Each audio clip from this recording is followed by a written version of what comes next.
যে বিষয়টি নিয়ে আমাদের সর্বভারতীয় তৃণমূল কংগ্রেসের তরফ থেকে বলা, সেটা হচ্ছে আমাদের দলের সর্বভারতীয় সাধারণ সম্পাদক এবং একই সঙ্গে মাননীয় সাংসদ অভিষেক বন্দ্যোপাধ্যায় এবং তাকে জড়িয়ে কিছু প্রচার চলছে এবং তার সঙ্গে আরও কয়েকজন লিডারকে জড়িয়ে নেওয়ার একটা চেষ্টা হচ্ছে।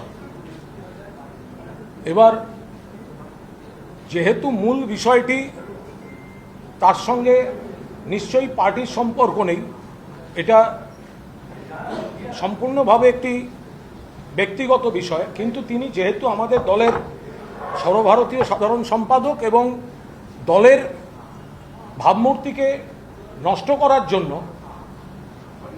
তাকে ঘিরে প্রচার চলছে এবং তাকে এমনভাবে টার্গেট করা হচ্ছে যাতে দলের ভাবমূর্তিতে বিভ্রান্তি তৈরি করা যায়।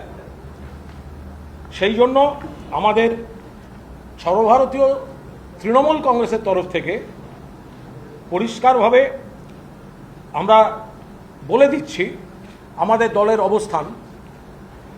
We have come across media coverage and posts related to a KMC notice that was leaked unofficially by the BJP highlighting multiple properties allegedly linked to AITC National General Secretary and Honorable MP Sri Abhishek Banerjee, while also attempting to associate other leaders with the matter. এরপর party খুব স্পষ্টভাবে বলছে, the notice and the media coverage over the last few days are completely false, fabricated and devoid of any credibility. অর্থাৎ সর্বভারতীয় তৃণমূল কংগ্রেস জানাচ্ছে যে এই ধরনের যে প্রচারটি চলছে সেই প্রচার false, fabricated and devoid of any credibility.